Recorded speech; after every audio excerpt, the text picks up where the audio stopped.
Beautiful conditions here at Sandown Raceway in Victoria as we take a look at the start grid. Whincup on pole for the 10th time this season. Dumbrell equals his best ever championship start.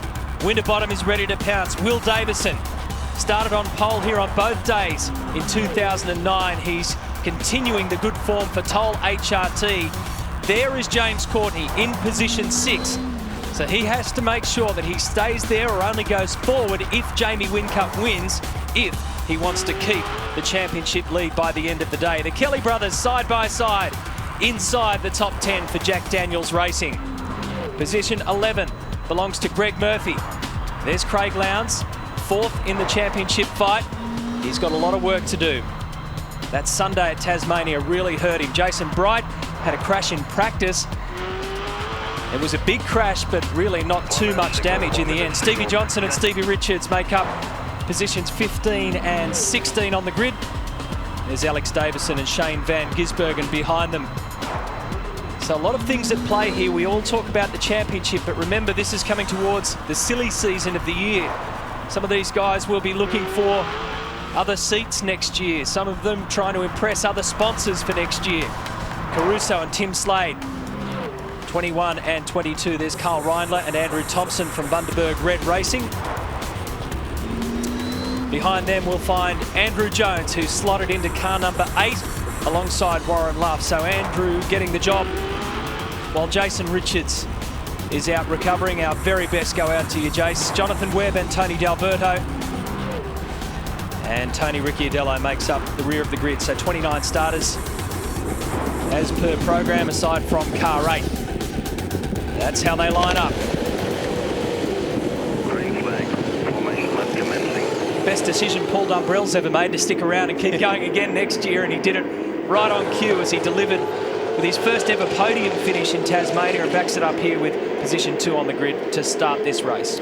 Let's analyse the racetrack that we'll run on today. Just a little over 3 kilometres for this 13-turn circuit, and as you said before, Matthew, it's just beautiful conditions out there at the moment. It's a clear sky, a little bit of a breeze coming up from the southwest at the moment. That'll make them quick into turn 1, and they'll push the headwind up into the end of the back straight.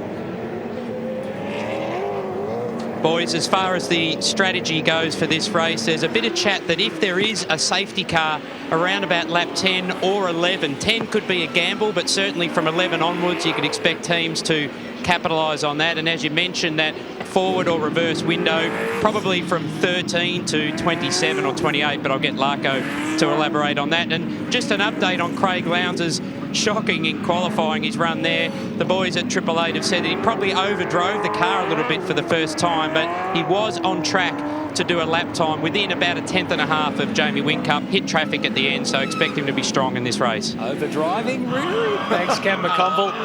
Update 2 on Mark Beretta. He's up to his 13th pina colada in Hawaii. Cam McConville in pit lane with Mark Larkham this weekend. Great to have you on board, Cam, as we go on board. Russell Ingall for Super Cheap Auto Racing inside the top 10 again. These are all our in-car cameras covering the action for you. As it was last weekend, 75-litre fuel tank in the back of these cars, including that of Shane Van Gisbergen, SP Tools Racing, with the onboard camera this weekend.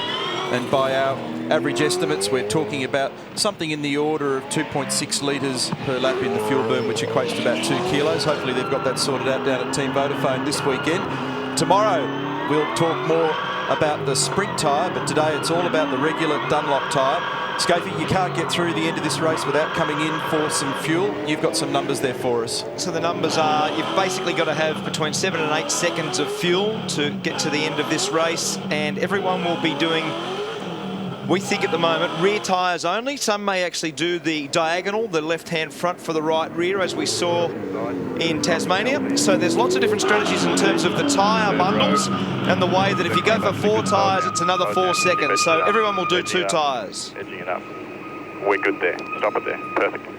And while you guys work out the strategy numbers, I'll keep my eye on the championship numbers as well. Remember, James Courtney leads the championship by 50 points over Jamie Whincup. Mark Winterbottom is 200 points back, but there's still 600 points for the rest of the season. If you need to leave us throughout any course of this race, just take your Telstra NextG mobile with you. You won't miss a thing, thanks to Big Pond Sport. And have a look at those surfaces there, Matt. In front of the cars is the new surface, high grip. On the grey, light grey section, that's low grip. And at the back, as the guys go into the last part of the grid, it's high grip again. So there's a section in the middle with low grip. Very hard to get the cars away. Tony Ricciardello slots in at the rear of the grid for Stratco Racing. And we are ready to go racing in 5 seconds, in fact. Jamie Whincup versus Paul Dumbrell on the front. This is the time when the title contenders have to stand up and be noticed, and Whincup has done that. Slow reaction from Paul Dumbrell, and Whincup made a very nice start. The secondary part of the start was good for Dumbrell, though. Up on the outside was Davis. Oh, no! Off. Wild ride. More trouble in the mid-pack as well. Dumbrell's going to rejoin here. He's going to be careful. Oh. That's hard to rejoin there with cars everywhere. He did a good job, though. He managed to get back on cleanly.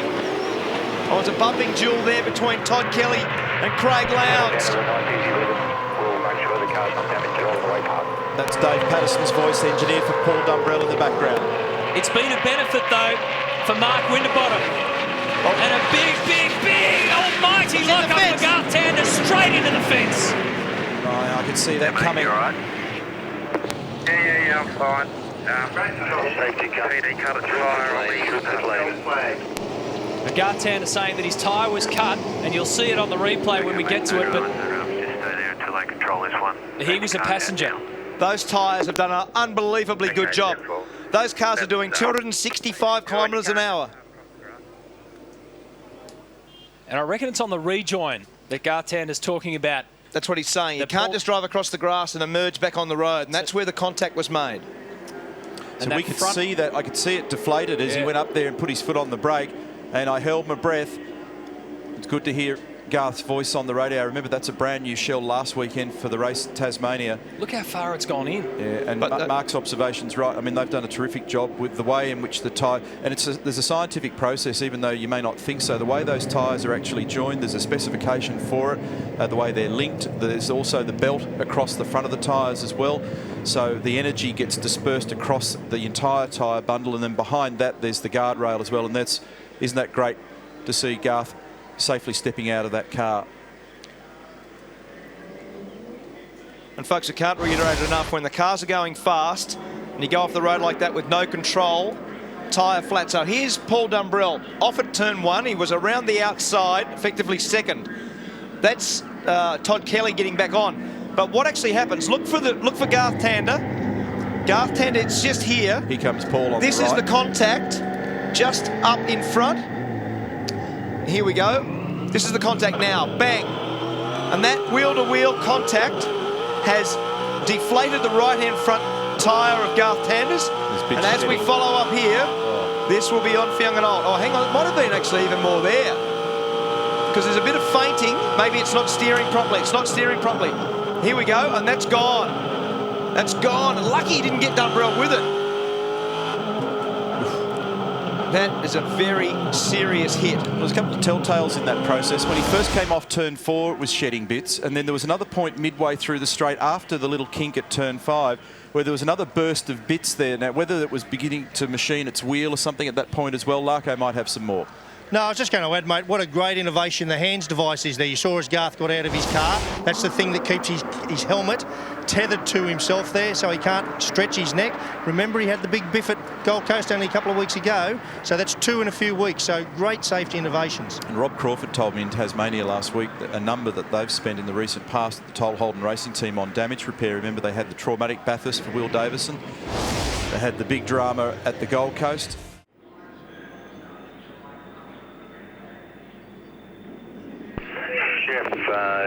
Teams can go down the pit exit road with any equipment if they wish to go to their cars.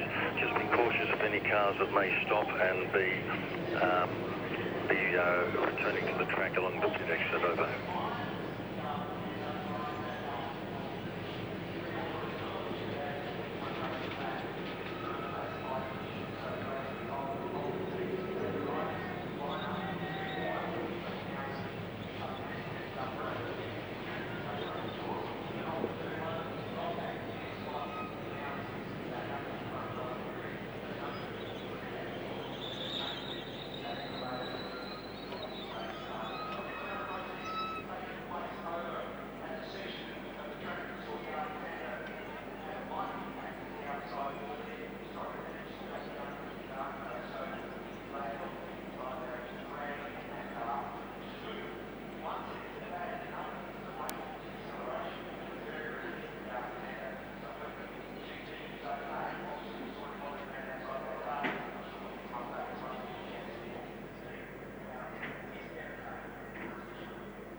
Ray, just the car 2, which we're returning to the paddock area. We'll return that to the scrutineering shed near the pit lane entry. Over.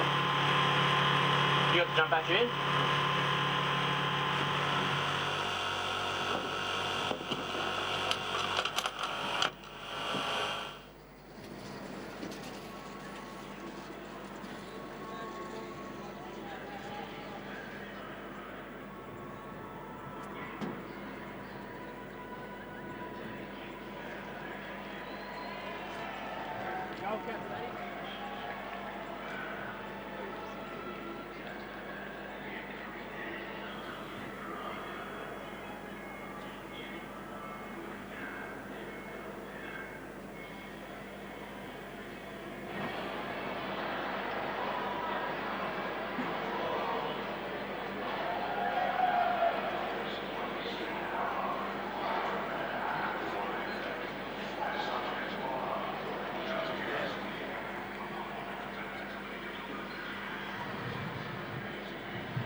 And he would go heavily into the wall here. The safety barrier doing an incredible job to disperse all that impact at 200 plus kilometres, 1.5 tons of supercar, head first, and Garth has managed to walk away unscathed. The car, however, is a different story. Now that is a big clean-up job, a very big clean-up job. And just take a look at all the rescue crews down there, not only just pulling out car 2 from the wall, but also patching up the wall itself. So the net effect of all of that is that it's going to be take 2 minus 1. Tanda is out, but we're going to start again. Take 2 minus 1. Full restart on this race. The original grid applies, -1 being Garth Tander, so that spot on the grid, which was position 5, will be empty. So all of the cars have now come back around and found their grid spots again. The race will start again, go the complete 39 laps, depending on time at the end of the day, which we'll explain a little later on. Cam? Yeah, Matty, I'm down with Alistair McVeigh, Garth's engineer. Al, first and foremost, you've spoken to him. He's okay? Yeah, absolutely. He's 100% fine. I think the tyre barrier did its job and slowed him up in a progressive fashion, and he's all good. So, did he say anything after the incident when he thought he felt the steering fail, or did he have any forewarning of it? Yeah, he said he did. I think just at the point where he's gone into turn 5, he's felt that the tyre's gone down and the steering's gone, but didn't have enough time to stop it. Obviously, with the right front down, you got no chance. Any chance that you've had a look at the car or assess the damage? Well, it's going to be bad, but how bad, we'll have to wait and see when we get it back. We'll give it a crack. We'll fix it for tomorrow for sure. I'm sure he will, mate. Hard luck. Thank you. Yeah, well, the great thing is that Garth has managed to get out of that car okay. He's copped some pretty big whacks over the last few weeks, and he was crook also at Tasmania, so he's had a tough run. Yeah, he's had a cold, quite a bad throat for the last 7 to 10 days. So it's interesting now, isn't it? They've got a restart. Some of the drivers have actually jumped out for a quick toilet stop in the break, and they continue to do so. Yeah, guys, I'm down here with Roland Dane, 888 Principal. Roland, obviously, we're just having a chat. We think, or you're thinking, and I think you're right, that this won't go the full length. How's it going to change your strategy or your approach to the race for Jamie's point of view? Yeah, it'll just change the pit operating window, so everyone will be counting back from the 17:05 cut-off time. So you'll come back from that, you'll see how many laps you can fit into that, and obviously you've got to get to the end of the race, which we proved last weekend isn't always a dead cert. So you've got to try and make sure you've got the right amount of fuel in to get to that, which is going to bring the window back towards to the beginning of the race. I'll tell you what I reckon is going to be a tough one, because all the guys practice their starts and get used to the temperature in the tyres off the start line. They've now just done a lap. Going to be a fair bit more temperature in the tyres this time round. Bit of danger for Jamie on the start there. I think everyone's in the same boat. They've got to use a bit of experience and think about the grip that there could now be. Think about the clutch and how they load it up. But you know, that's probably where experience comes into play. So you know, you might see Ingle sneak up a place or two, or Craig. You're saying Russell's old? Very old.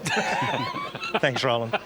Spot on. Roland also made mention there to Larko about the timing of this race, which will have an impact.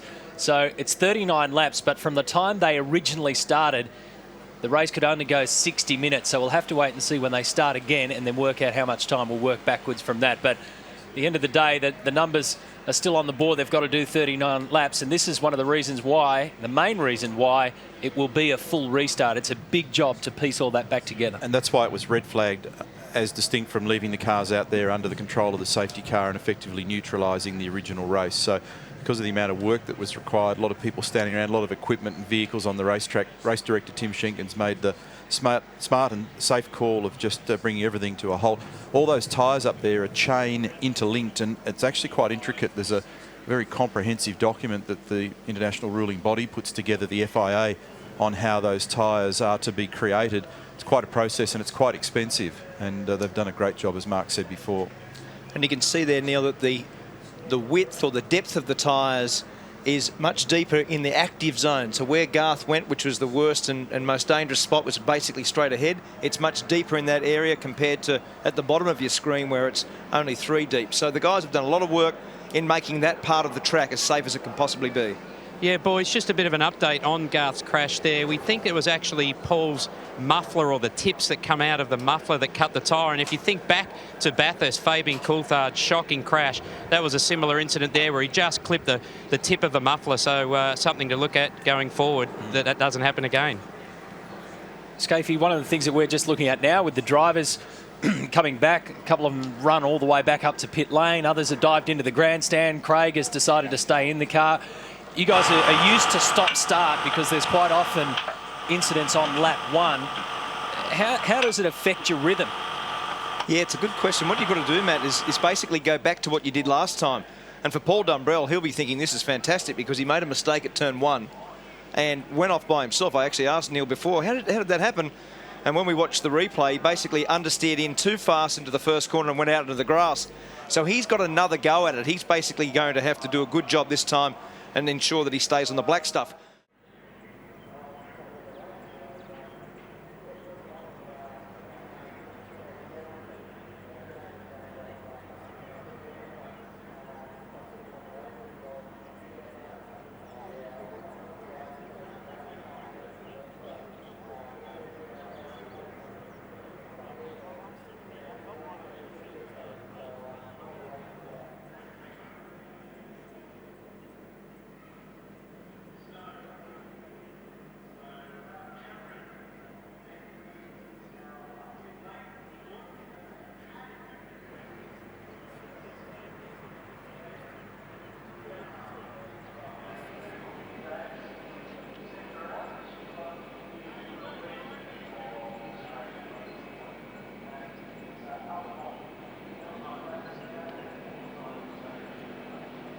The new finish time now from television, so the new details are it will be a 39-lap race or 1 lap after 17:20.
but he's headed towards the birthday he was born, so he's stuck in here under full.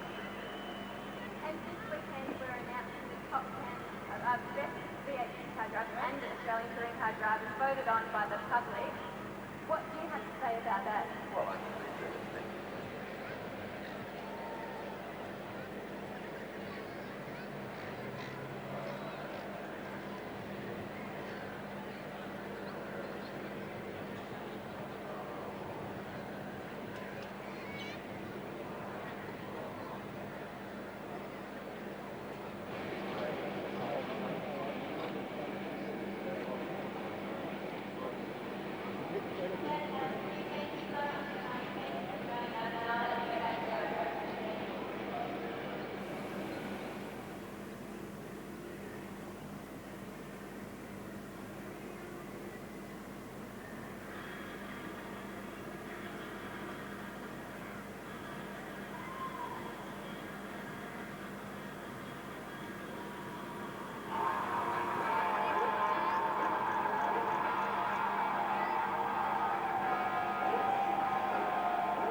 The new race control rules are these. The distance of the race will be 1 lap after 17:20 local time, so 20 past 5 local time, which is in about 46 minutes from now. So we've got to wait until we restart to see exactly how many laps we're going to get underway.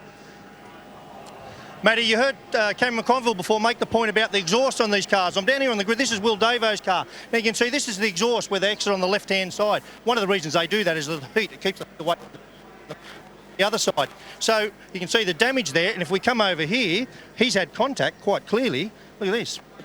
Tyre on the wheel on Mark Winterbottom's car. So very, very lucky they didn't cut that tyre. Now what we might do, Dave will come up here, we might have a quick chat with Paul Dumbrell, because I reckon he got a little bit lucky there. Hey, just quickly, hey Paul, mate, sorry to interrupt, I know you're busy. Mate, I reckon you really good call to go around the outside of Jamie Whincup turn 1 there. Got away with it. You don't get a second chance very often in this game, so I missed the start. I got a poor start and I went off at turn 1, so let's try to do 1 or 2 of those things better this time. Mate, fantastic to see the car up here. I mean, to see a green car frog up on the front line of the grid is really good. One thing I did notice, though, mate, is that a lot of the drivers got out and actually went to the toilet, because you really need to rehydrate yourself here. But they're obviously, their bladders are full. I know us older blokes, we're out every 10 seconds, but you stayed here very well, mate. Good job. Yeah, no, actually, you missed it. I actually did jump out. I was one of the first ones to jump out. So, yeah, be careful, mate. Don't stand down on the ground there. But, no, it's all going well, and we should go well here. All right, mate, great to see you. Great to see you up here. I just was careful there. I thought I might have been standing in it. Jamie Whincup over here. Jamie, we'll just see if we can dive in here. Sorry to interrupt, Jamie. We're just saying to Paul Dumbrell, we thought that was a little brave of him to try and drive around the outside of you at turn 1 there, mate. Yeah, it was all on, Larko. You know, I haven't actually had a start for a long time, because Stevie Owen's done all the starting at the Enduros. So I was happy with the get-off I got, and I thought Paul was there or thereabouts, and I saw some dust, so I thought that's not him. You raise a good point, Jamie. I was just actually feeling some of the tyres on the grid here, because what everyone's done is obviously a full-on race lap there. There's a lot more heat in here than would normally be the case. Could be very hard on the clutch axles, etc. here. Yeah, absolutely. You know, the battery's slowly getting flatter, as we said here, and yeah, the tyres have already done a start, so it's going to be a difficult one. But I've got a plan. I'll see what happens. Well, I'll give you the hot tip, mate. Turn the radio and the air conditioner off, and the battery will go a bit longer. Good luck, mate. Have a good one. Close that door, Larko. Thanks, guys. I better get out of here, because I reckon I'm going to get belted. We actually think it'd be a good idea if you just stay there, Larko. I like the universal joint in his elbow that goes round the window net and then back to the driver. That was clever. Did someone close the door? Because Jamie couldn't reach it. They have. Well done. Larko just bolted and left the door open. We're all waiting for the race to restart, and Larko's wandering up and down pit lane, wandering up and down the grid there. A couple of good points there, though. Paul Dumbrell made a good point. You don't often get second chances, and he realised that he stuffed up. So he now knows what not to do down at turn 1. And also Jamie Whincup hasn't had many starts on the front row lately. And when you go back to the Enduros, Steve Owen did most of the starting for him. So that was an interesting admission from Jamie Whincup, to think that a bloke who's had 10 pole positions in 2010 now has to refocus about getting his starts right at this time of the championship. See that line on the diagonal that joins the main line? You can see it from the other angle now, from this side. So there's a line on the outside of the pit lane exit that joins to the main straight area. That's pretty much in a V8 supercar. Mark Dutton enjoying Tim Edwards, Rod Nash. Oh, it's like a park. Best seat in the house. Like a picnic. They can all sit up there. They can all sit there and tell motor racing stories all afternoon. That just happens to be about the spot where pretty much over the years, regardless of which car you're in, unless it's got fantastic, you know, good young tyres or very grippy tyres, about where you brake in a V8 supercar. And it's funny because it's always been that way. It's a bit the same at Darwin. It's exactly the same on the run down to turn 1 there. So this period is very stressful. We were saying before what you've got to do. You've got to get your brain around it now. Safety car radio check, over. 1 minute before they light up for this. And it's, again, get your brain around getting this car to walk off the line, make good decisions, get to the inside. What we saw with Paul Dumbrell was an outside run. The track's dirty out there. You can't do it. We saw James Courtney all relaxed in the seat there before, and that's the best way to go. You've got to try just to play it down, and then on the warm-up lap, get yourself around this next start. Hey, Scafey, you reckon that was stressful? Try and talk to a bloke round a bloody a window net like that. Reminds me of the time I used to visit you in jail, mate.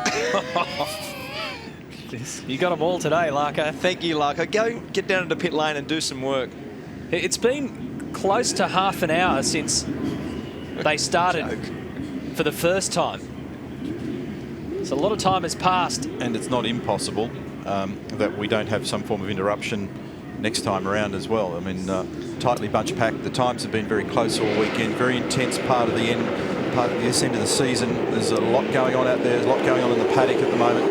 Fair bit of desperation out there. So either way, we know this much. They won't go the 39 laps simply because time will run out on them. At this stage, they'll have about 39 or 38 minutes worth of race time. Well, that's not a good sign. Car 51 stalled on the grid. So, Matt, this looks like it's going to be 33 to 34 laps. It's that time. And there's Greg Murphy can't get it off the line. There'll be some clutch damage from the first start, so some of the cars... Murph's blowing up here. Push it, he's saying. Now, he should be starting Go, out of you good things.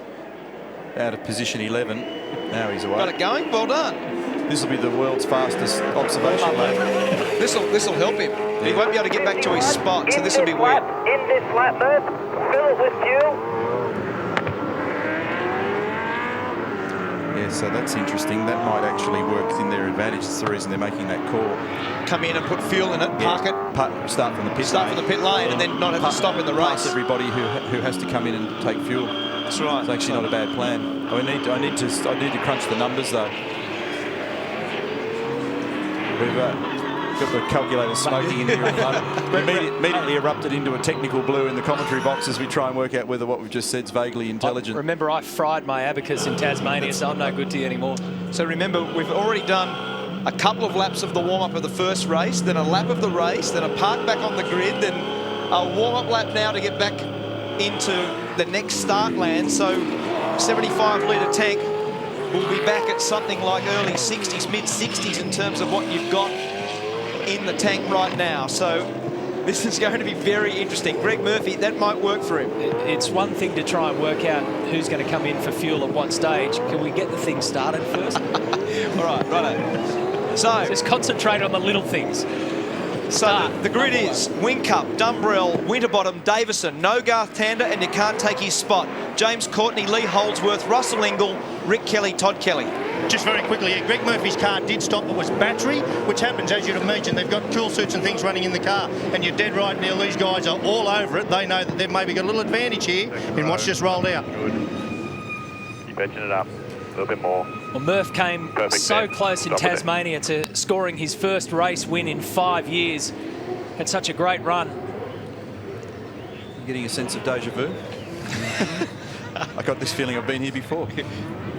So position 5 on the grid is vacant. Garth Tander's car is a crumpled mess. It's back in the garage. Garth is okay. So 28 starters. It'll be a timed race until 20 minutes past the hour local time. That's in roughly 38 minutes from now. Here we go. Okay. Whincup at the front versus Dumbrell again. Second chance saloon, and away they go. And another one, another great start from Whincup, another poor one from Dumbrell. Yeah, his reaction and the dumping of the clutch was very slow. He's immediately covered on the inside this time, Dumbrell. He doesn't want to run wide again. And he hurt his teammate. He hurt his teammate there. He pulled up right in front of Mark Winterbottom. Let's see if they can get through here. Down to turn 3. They swing it around. Now to 4, the left-hander that brings them onto the back straight. Whincup in the clear in front. Everyone through cleanly.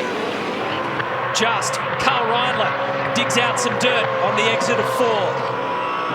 On board now with Frosty. This is Will Davison in front of him. This is 260 kilometres an hour at the end of the back straight. Can't get up the outside. Turn 7, 8, and down to 9. Spectacular part of the circuit.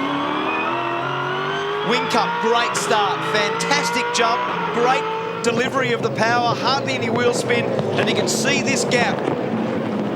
Winterbottom's the guy that got hurt by Dumbrell's Chris across to the inside. So when he missed the start, he hurt his teammate and he's basically put him back behind Davison. The top 3 in the title race are inside the top 5 in this race. Not in particular order. It's Whincup around first, then Dumbrell. There's Will Davison. Mark Winterbottom in the championship picture. James Courtney, the championship leader, is behind him.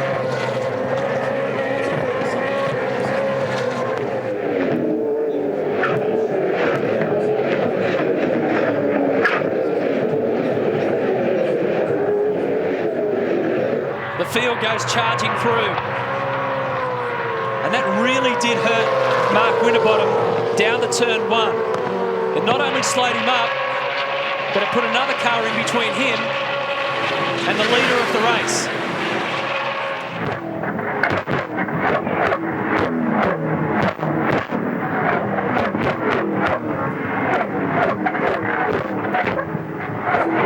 Back up to the left is where Garth Tander went off originally. Remember Will Davison won a race here on the Saturday last year. Now he's getting a hurry along from Winterbottom. He looks on the inside, up at the front straight away. Whincup pulls away a bit from Dumbrell. It's a drag race between Davison And Winterbottom. And he might get it done. Braking so late. Davison covers beautifully. Good driving from Will. And he's holding him up, Matt, for sure. Winterbottom's got speed, but he can't do anything about it now. What he's got to do now is get this run. He's right behind him coming onto the back straight. He could not get any closer at turn 4. He lost a little bit on the exit, but he's in the toe. Now what Davison will do is he'll stay on the left and he'll force Mark Winterbottom to go to the right. And then you're around the outside. You can't get around the outside up here. So he has to give the throttle a lift and pull back in behind Will Davison. The beneficiary could be James Courtney. You see him climbing on the back of Winterbottom. Courtney's in 5th. With Whincup leading the race, Courtney has to stay inside the top 6 to keep the championship lead by the end of today. This is good news for Whincup. All this fresh air. Here's the replay again, and a great jump from Whincup. He just picked the bomb and was gone. This time, though, Dumbrell shrewdly goes down the left-hand side to cover any possibility of getting forced wide. Touches that inside apex, still slid it very high up onto the curbing. This is the first 3 corners on the restart. Nearly 2 seconds now. Whincup over Dumbrell. We've been crunching numbers. We reckon that by virtue of refilling that Castrol Edge car for Greg Murphy, it gives them the opportunity to do about 29 laps, but our estimate for the race is going to be in the region of 33. It's a little bit rubbery at the moment, so we don't think he can get to the end of the race, but of course if there's a safety car, you never know, things could change quickly. Yeah, Neil, I was just looking over their shoulder. They're about 6 kilos short, but they very well know if they start short shifting now, knocking into neutral here and there, a safety car could well truly work for them. So Whincup leads from Dumbrell, Will Davison, Mark Winterbottom, James Courtney, Lee Holdsworth, Russell Ingall, Todd Kelly, Rick Kelly and Craig Lowndes is the end of your top 10. All those cars just there in that pack because Will Davison is basically jamming this field up. He's not fast enough. Mark Winterbottom can't do anything with him, so that next pack is basically bunched up behind Will Davison. Here's Mark Winterbottom. He's going to have a look again. Can't quite get there.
I'll let you know when the wheels are done, time. Okay, wheels are done. Get ready for coasting. Go, go, go, go, go. Clear, clear. Light throttle, light throttle.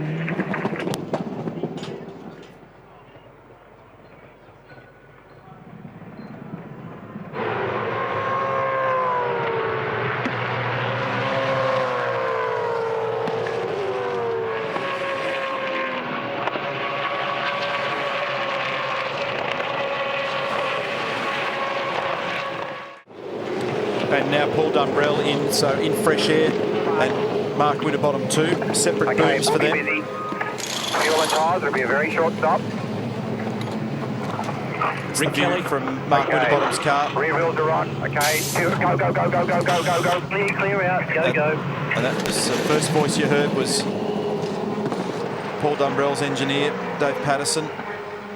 Andrew Jones in there as well. I think Rick Kelly was one of them that you were about to mention. Just further to that strategy or that play that we saw for Greg Murphy. Remember, the car wouldn't start for the formation lap. As a result of not starting under its own power and having to be pushed by the officials, it's a requirement to come to the lane anyway, because you've got to be able to explain to the category technical manager that the car can start under its own steam. Of course, as soon as it ran again, it gets a little lick of energy from the alternator back to the battery to start everything back up. But they would have taken that opportunity to stick some fuel in it. So it was a requirement from the rules, but it's also a little strategy play that may play out for them. Yeah, exactly right, Neil. They had the jump battery there ready to go when they did it. He didn't need it to start of its own power. Now, the other one that did the same thing is Tony D'Alberto, and they're even a little better off. Both these teams are actually got a little smile on their face at the moment. Yeah, they'll. What it will give them later in the race is an extremely short fill, but they can't get to the end of it at the moment unless there's another safety car intervention. But it'll be a very short fill. However, they don't have track position at the moment, Larko. Petrol's coming in. Petrol. So they'll only get up to about halfway through the field. So Will Davison rears here. This is what we talked about earlier in the race, that most people are likely to do rears only. Rears are done. Waiting on fuel. Good to go. Stick with it. Whoop. Oh, how they didn't make contact. Well, they did in the end. Yeah. So Stevie Richards just pushing him out and pushing him along.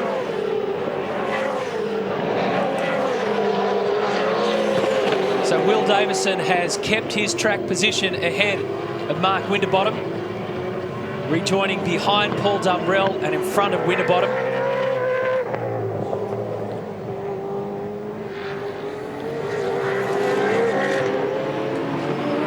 Lowndes and Richards. So Whincup continues to lead. Now, the only danger is if there's a safety car, Whincup's the one that's hung out. However, in this race, the way it is, if there was a safety car, Lowndes very close to the fence. Oh, he may have actually just given that guard a little rub on it. Well, he arrived with everything locked up. Yeah, it was a Mach 4 when he got there.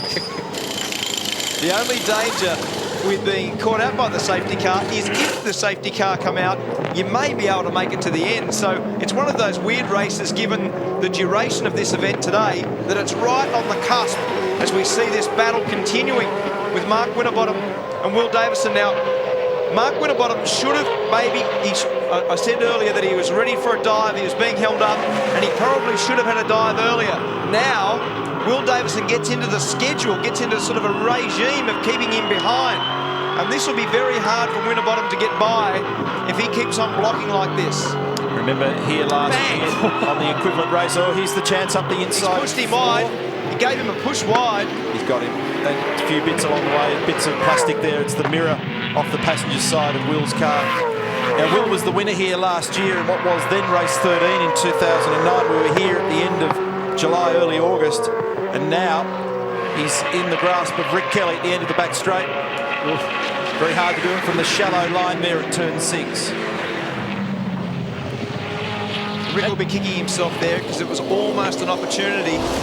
Have a look at this, and this is the way to do it. You give him a bump there at 3, which pushes him wide between 3 and 4, and then you command track position for 4, and then you escort them off the road onto that curb. The only thing is that race control looks long and hard if you profit from any sort of push and shove, so it's probably right on the edge, and he gets him at 4 eventually. It's another telling move from Mark Winterbottom in the last few weeks as Rick Kelly gets aggressive now on Will Davison. Remember how we talked about that Winterbottom in Tasmania showed true grit. He actually made mention of it earlier on in our show in some of the opening pieces, that he walked away from Tassie not only with a win, but a bit of extra grunt, a bit of extra fight. He's showing it here.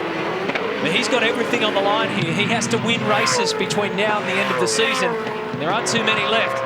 It's the 4th last race of 2010. So Whincup leads by 6.2 seconds over James Courtney. But the man who's effectively second, the first of the pit stoppers, is Paul Dumbrell. Mark Winterbottom is effectively third. Shane Van Gisbergen has come into pit lane. Here he is. Hey, we won't be here long. Be ready. Okay. Nice job, buddy. Guys, just a bit of an update on that incident there, the bump pass, as you call it. You remember last weekend at Symmons Plains that James Courtney was given a drive through, and I can tell you there are a lot of head shaking down at HRT, and they have sent a report on that incident through to race control. Yeah, it's something that gets spoken about in the drivers' briefings, as you know, Cam. Now look at this battle here. Jason Bright on with Alex Davison. I would not like to be in the middle of that. No. It looks a bit scary. And when all this is going on, it's like, I'll break when you break. So often you get 3 or 4 blokes all making the same mistake. Look out for a drama here. Yeah, I'll break when you break, and then, oh, whoops, my car won't make the corner now. And then they all put their hands up and say the same thing. So of the guys who haven't stopped, Whincup still leads from Courtney, Ingle, Jonathan Webb, Greg Murphy, Andrew Thompson. That's your top 6, but what's going to happen is as this rolls out, Whincup clearly has been very, very fast, and he continues to do low 12s. Courtney's got similar speed to Jamie Whincup, but he's 6 seconds back. Now the first car in the field that stopped is Dumbrell. He's 41 seconds behind race leader Jamie Whincup. We're saying the total time to get in and out is 39 seconds, so that's going to put them pretty close on the road. And remember, they were a couple of seconds apart before the stop, so it looks like they're going to remain a couple of seconds, but that's dependent on clean in lap, out lap, and effective servicing in the pit lane. It'll be interesting to see too when James Courtney, when they make the decision at Jim Beam Racing to bring Courtney in. The Scafie said he's matching Jamie Whincup lap for lap, but as soon as that time starts to fall away, well, it won't make any difference now because Whincup's in. Pit lane looks pretty good here, mate. I think car's just coming in way behind you at the there moment. There he goes. Should be good. So we're just going to... Courtney's shadows. And Russell Ingle in too. That's a good move. So first, second and third, and it's important for James strategically and his guys to shadow what goes on with the championship leader. Get on with it. Rears are done. We're just waiting on the fuel. Want to get on with this. Car 18's going to get up there in a hurry. He's halfway up. Good to go. 3/4 of the way up. I think Courtney's profited out of that. Yeah, absolutely, he'll have to. Watch where Dumbrell is relative to this. This is on. This is on. So this is first now versus second. Dumbrell goes in. That's a big gain for James Courtney. He's the biggest winner out of all of that. So Dumbrell effectively has the race lead. Dumbrell's the biggest winner. Massive. But in terms of the championship, Courtney's a big winner because he's come out in 4th spot. He's only 2 spots back now from Jamie Whincup. But you're right, Paul Dumbrell has the race lead. And they look conservative. Triple Eight looked really conservative then on the fuel number. After the Tasmanian drama, they put a lot of fuel in that car compared to other guys just then. They were stationary for a long time. Jonathan Webb is our race leader. You go down to Dumbrell to find the first guy who's pitted. That's why Dumbrell is the effective race leader. Matty, a couple of reasons for that slow stop, what appeared to be a slow stop for car 1, Jamie Whincup. They attached the fuel, pulled it out, and then reattached. So a problem there again.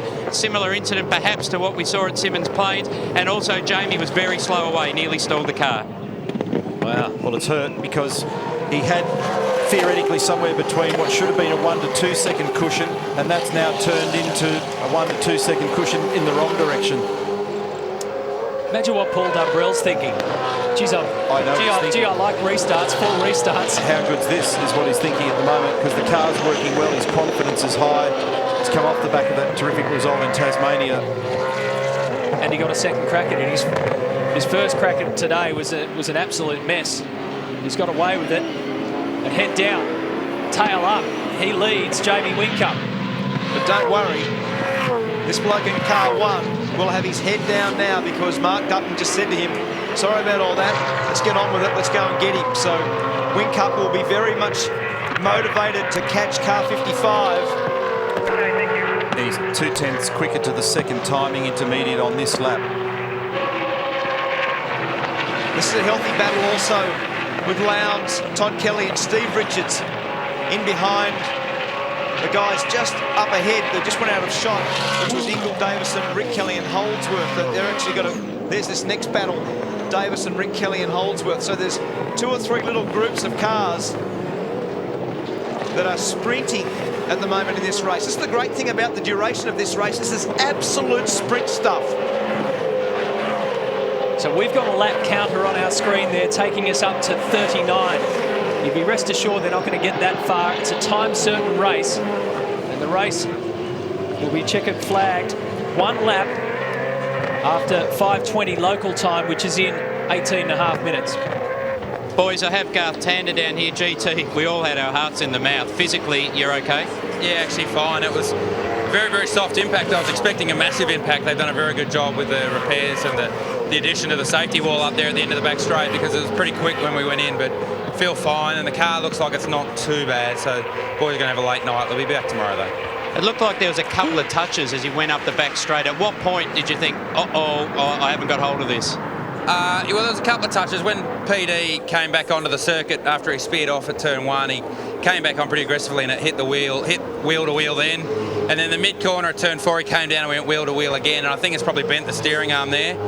And then as we went up the back straight, it broke, and I heard it break, and I got on the brakes as soon as I could, just as I plucked 6th gear, so we're going pretty quick. And I slowed it down, tried to go through the gears, but obviously couldn't stop the car with a broken steering arm, so pretty disappointing that someone else's mistakes cost us a lot of damage to our car in our race. But like I said, we'll fix it up tomorrow, and we'll fix him up too.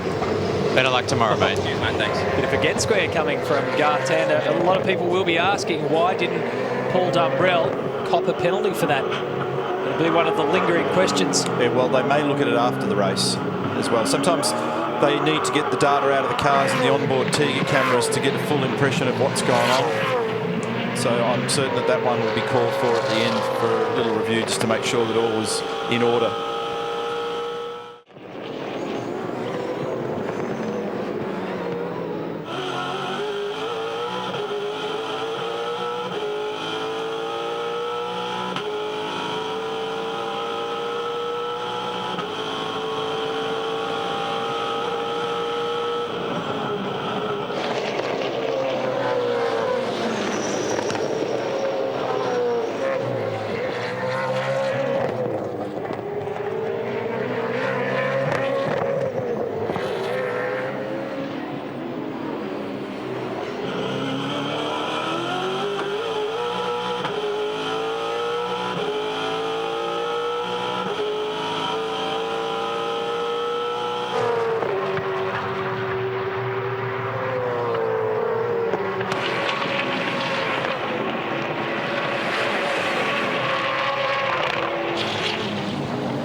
Your pace for the leaders is still good, so just keep your head down. You're doing a good job.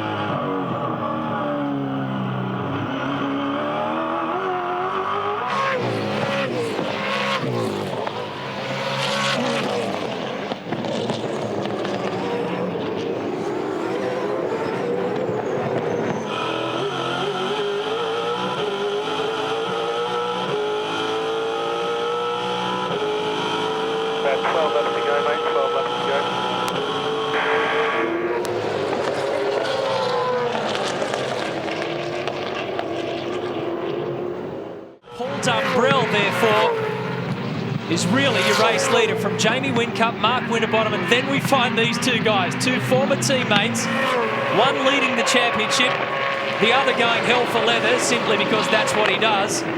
Courtney is getting a real hurry along from Russell Engel.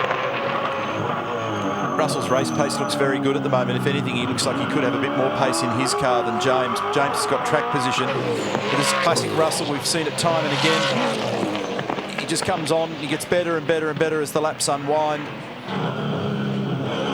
The car looks very strong through those tight second gear corners through 12 and 13. Doing a great job, mate. I reckon about 11 laps. Doing a good job.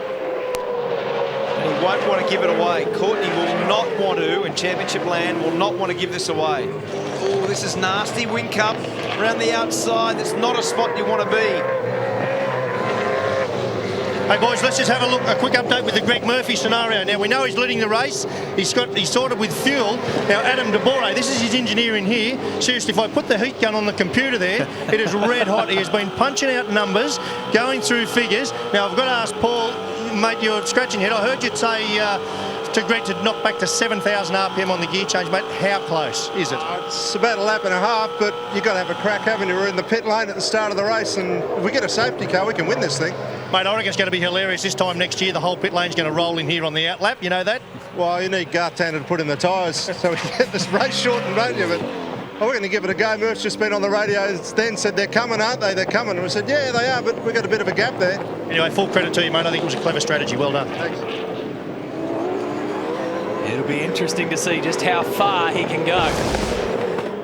How much can he hold them off? Sing a replay. Back here at turn 2, Stevie Richards gets a bit of air underneath car 6. Rodeo style.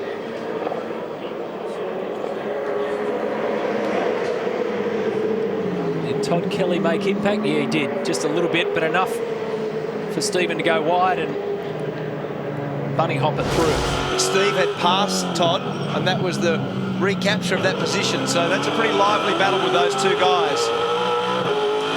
And this is a lively battle also. As I said, James Courtney will not want to give this position away in championship points. Just worth pointing out that we think that this race will go to 32 laps. So we're looking at about 10 laps to go.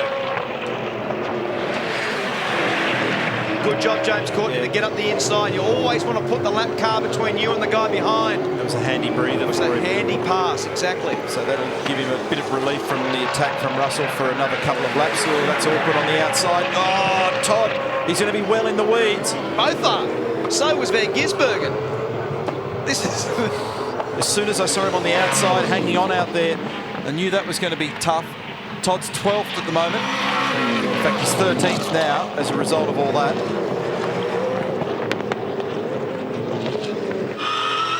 Stephen Johnson in behind them. With Jim Beamish.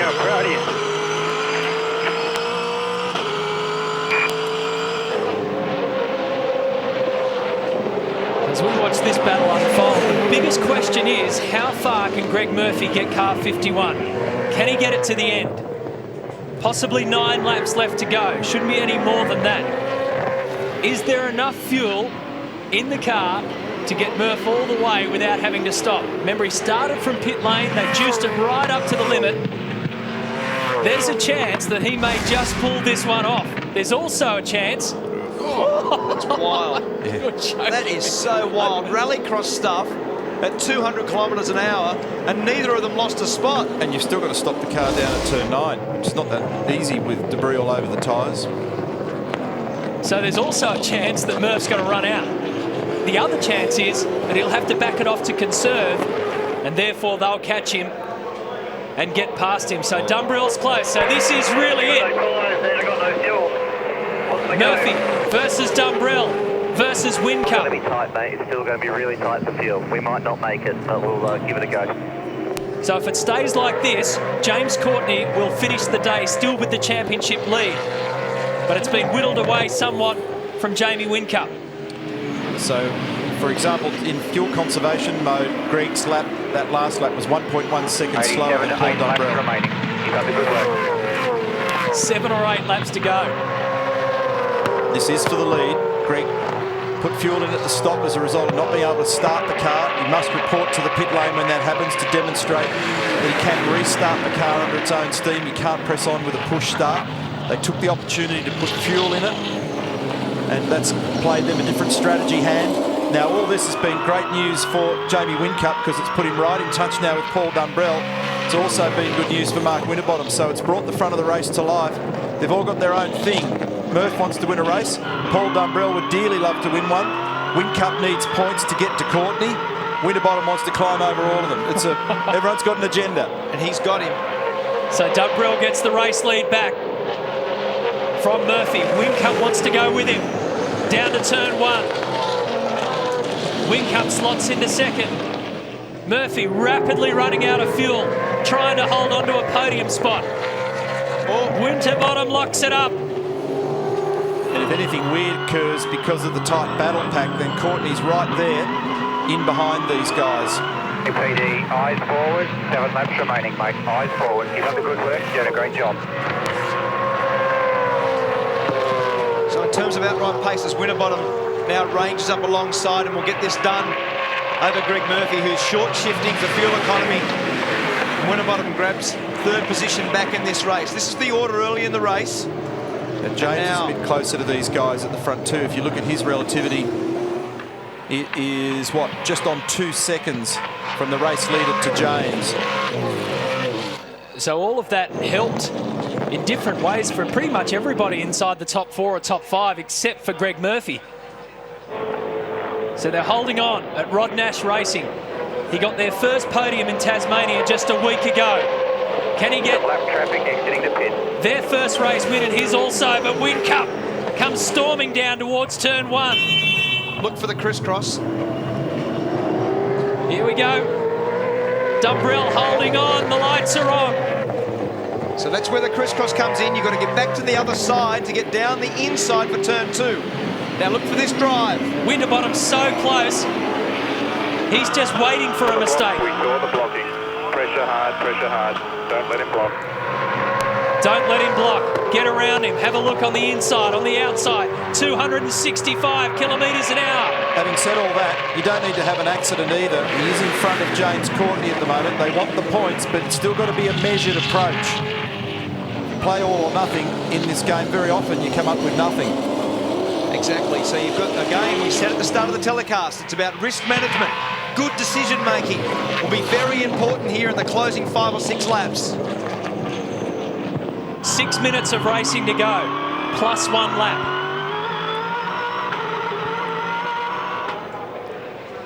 This is nervous stuff for all of them. Have a look. James, top 5 cars. Yeah, it's now just 1.3 seconds. And when Jamie goes to the real dirty side of the road there, it becomes very difficult to be able to sneak through. So big pressure on Dumbrell, a mistake at turn 1. Oh, he's been tagged. He's been tagged. This is tightening them all up. It brings James into the battle. Up to turn 4. Whincup has a dive, can't do it. Winterbottom waiting for somebody to make a mistake. Big pressure. We've got 1 warning for blocking. 55 is 1 warning for blocking. Absolutely any one of these top 5 cars can win this race. What he's got to be careful of, Paul, is weaving. He's permitted 1 move, but he can't make 2. Another look from Whincup. Down to turn 6. Winterbottom's waiting to pounce. Courtney's in there. Ingall's in there. That's not his spot. At the end of the back straight is not his spot. The spot is down here. After you get through these last 2 corners, he's too far back. He's coming off the corners strongly at the moment. Like off turn 9, Dumbrell's traction appears to be a little stronger than those following. This is the spot. He's got to get onto here. Whincup has got to come onto the straight well. Go. Bring the rear bar down if you need drive. Rear bar down if you need drive. And that is the message from Mark Dutton. This was the little mistake we saw at 1. Bang! Centre punch on the run to turn 2. So now their observation from the bunker was what we saw then. Like, you're not getting off the corner at 9 as well as Dumbrell. Let's make a change to the rear anti-roll bar and tidy it up. Oh, block wheel. So he's out of rhythm a little bit at the moment, Whincup, because he's got 2 games going on, remember. He's got this massive pressure from behind as well as trying to be aggressive with Dumbrell. And it's so hard to pass up here. You get the toe, so he's getting this run up the back straight. Next time we see the front of the field, you'll see that Whincup is closer. But when he does this, you can't make the pass here, nor can you make it safely into Dandenong Road, into the next corner. James was wide then at the end of the back straight at turn 6. So you've got to concentrate now on getting a good exit. You've got a bad exit there last lap. That's a little bit better. Paul skipped a little bit here. He's just got a tiny margin. It's 1 or 2 car lengths, and it's just taken a bit of the heat off. Look at it. Yep. Good laps there from Dumbrell. Well, he had Whincup breathing down his neck the whole way. And he's tightened his exit act up. We were seeing evidence of Paul sliding the car more in second gear at turn 13 and also at 4. Now he's driving the car extremely straight and he's getting a yield from it. It might be enough to get him home. The other thing is that these teams don't yet know how many laps to go. They can guess, but it's roughly 4 laps to go. So it's just keep going, boys. Flat out. We'll tell you when the last lap is on. And these races when there is no effective time frame on it, and you say just press on as hard as you can. You've just got to. I mean, you can't say I've got 1 lap to go because you just really don't know. I don't reckon any of them need any incentive at the moment. They're into it. They're into it. Yes, so red hot. Not too worried about the numbers. The top 5 stretched out a bit now. That was a bit better than from Whincup. He come onto the back straight nicely. Got a little sniff. He's got a little gap back. And Paul's just skated in on the rear brake into 9 then. I was about to make the remark that he's really driving the car extremely straight, under brakes, mid-corner into the exit, but that was as wild as he dare on the approach down to turn 9 at Dandenong Road. And see, he's lost a little bit of ground as a result. And every time the following driver sees that stuff... As it is a time certain lap, I'll confirm when you're on your last. So push until I confirm you're on your last. Time certain race. Dave Patterson, Rod Nash, Tim Edwards from Ford Performance Racing. That was Mark Dutton on the phone. When you're the chaser and you see that stuff, Scafey, it's always incentive, isn't it? You go, yeah, keep it up, I'm into you. It's a little lift. Greg Murphy has had to come into pit lane, so they played it as long as they could. And now they need fuel. That's as close as you're going to get to pulling the rabbit out of the hat. And he's made ground now. Have a look at this. This is what Neil said before. Right out sideways. We saw Whincup do that in qualifying. So easy to overcook it and run the car wide. So he got away with that, Paul Dumbrell. But you don't want too many of those. That's Rick Kelly in the fence between turn 3 and turn 4, and Whincup has gained ground. Yeah, this is back on again. It's back on again. So that little breather over the last few laps has evaporated. Another wild moment, wheel spin oversteer for Paul Dumbrell coming off turn 9. This is big incentive here for Whincup. He'll try and get in a position to have a look when he gets down to the southern end of the racetrack, but he's back in touch. He'll get some benefit from the hole punched in the air by the Botlow car. He's drawn clear now of Winterbottom. Doing a great job.